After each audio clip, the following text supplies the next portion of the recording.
Hello दोस्तों, welcome to my YouTube channel DK Brothers. आज का हमारा वीडियो है what is NAV in mutual fund और एसआईपीज। सो अगर मेरी चैनल पे नए हैं तो मेरी चैनल डीके ब्रदर्स को सब्सक्राइब कीजिए। ऐसे इंफॉर्मेटिव वीडियोस मेरी चैनल पे आपको मिलते रहेंगे। सो सबसे पहले हम उसका मीनिंग देखेंगे कि एनएवी क्या होता है म्यूचुअल फंड्स में। सो उसको बोलते हैं हम net asset value. So net asset value क्या है? आपने देखा होगा कि अगर आपने एसआईपी स्टार्ट किया है या तो अगर आप किसी की एसआईपी रिव्यू किया हुआ है तो वहाँ पे आपको पता चलेगा कि इस पर्टिकुलर म्यूचुअल फंड का जो वैल्यू है उसको एनएवी बोलते हैं। वो एनएवी का वैल्यू डे टू डे में चेंज होता रहता है। So NAV is a significant parameter और indicator for the mutual funds. So NAV से आपको पता चल जाता है कि आपका जो म्यूचुअल फंड है वो कैसे ग्रो कर रहा है। मेजरली फंड की जो प्राइस है उसके हिसाब से वो बिहेव करता है। उसको हम कैलकुलेट कर सकते हैं रिड्यूसिंग द लायबिलिटीज और जो आउटस्टैंडिंग यूनिट्स है उसके बेस पे। This is very interesting topic और हर एक इन्वेस्टर्स को इसके बारे में पता होना चाहिए। सो सबसे पहले स्टॉक की प्राइस और एनएवी की प्राइस में बहुत डिफरेंस है। आपको स्टॉक क्या है, किसी भी पर्टिकुलर लिस्टेड कंपनीज का जो मार्केट में काउंट्स है उसको हम स्टॉक्स बोलते हैं। एनएवी क्या है? एक म्यूचुअल फंड पोर्टफोलियो है, उसका जो वैल्यू रहता है डेली बेस पे जो चेंज होता है उसको हम एनएवी बोल रहे हैं। स्टॉक की प्राइस है वो डिसाइड होती है सप्लाई एंड डिमांड के बेस पे और इसकी जो है वो लिक्विडिटी के बेस पे वो चेंज होता रहता है।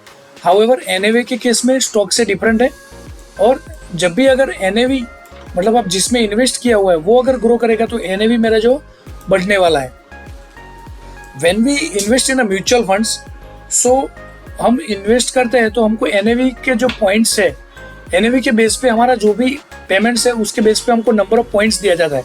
सो समझो अगर मैं 1000 रुपीज ईएमआई पे कर रहा हूँ या तो लमसम डाल रहा हूँ, सो उस पे बेस पे जो भी करंट एनएवी वैल्यू होगी, समझो 1 रुपीज है एनएवी वैल्यू या तो किसी की एनएवी वैल्यू 100 रुपीज है। सो मैंने 1000 रुपीज डाला है, सो मुझे यहाँ पे 10 यूनिट्स मिलने वाले हैं। सो 10 यूनिट्स का जो वैल्यू डिसाइड होता है वो एनएवी के बेस पे डिसाइड होता है।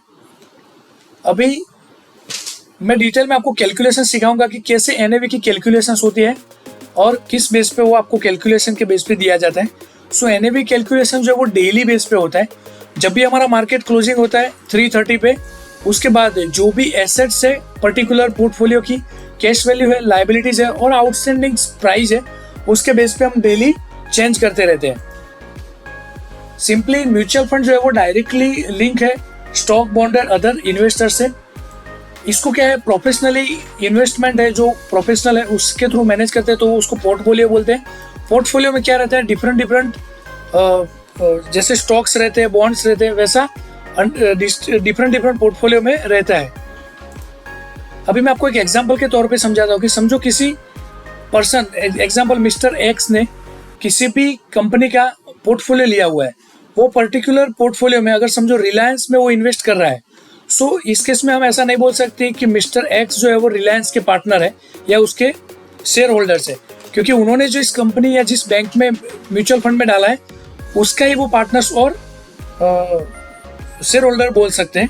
सो ये थोड़ा कॉम्प्लेक्स सब्जेक्ट है।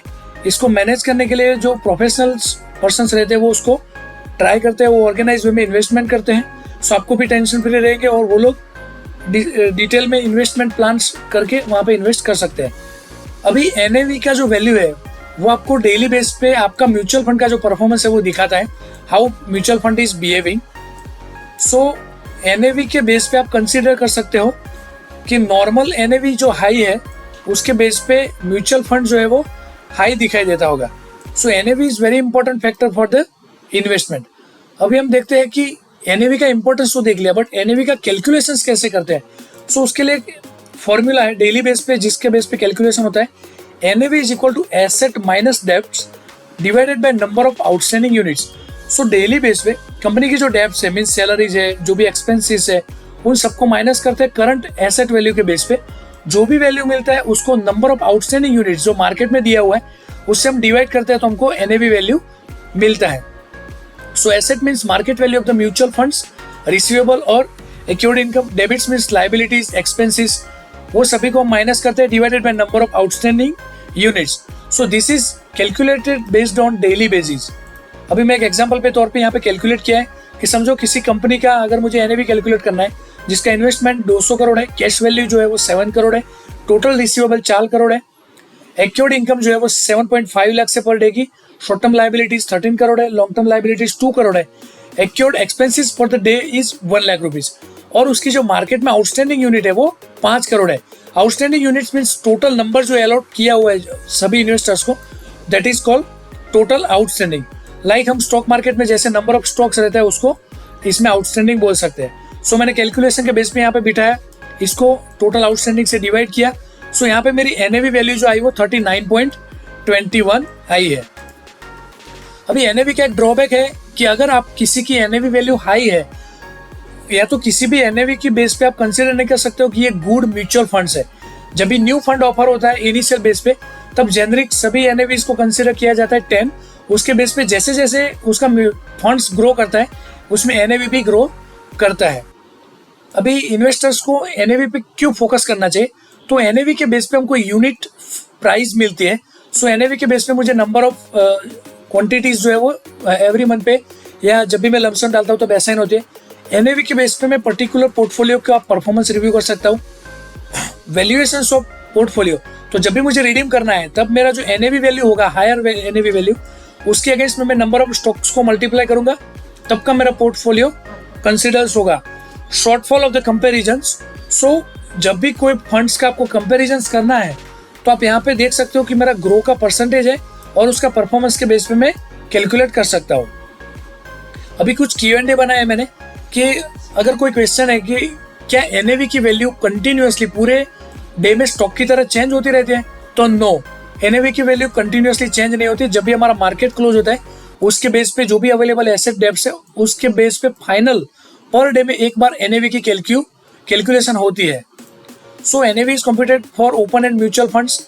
सेबी का जो रूल्स एंड रेगुलेशंस है वैसे कट ऑफ टाइम रहता है, कट ऑफ टाइम के बाद उसका हम एनएवी कैलकुलेट करते हैं। अभी मेरा है कि किसी दिन मार्केट में ड्रास्टिकली चेंज आया है, बहुत ही डाउन हुआ है, और उस दिन मैं सोचता हूँ कि मेरा किसी भी पोर्टफोलियो का एनएवी बहुत डाउन हुआ है तो मैं इन्वेस्ट करना चाहूँगा उसमें लमसम।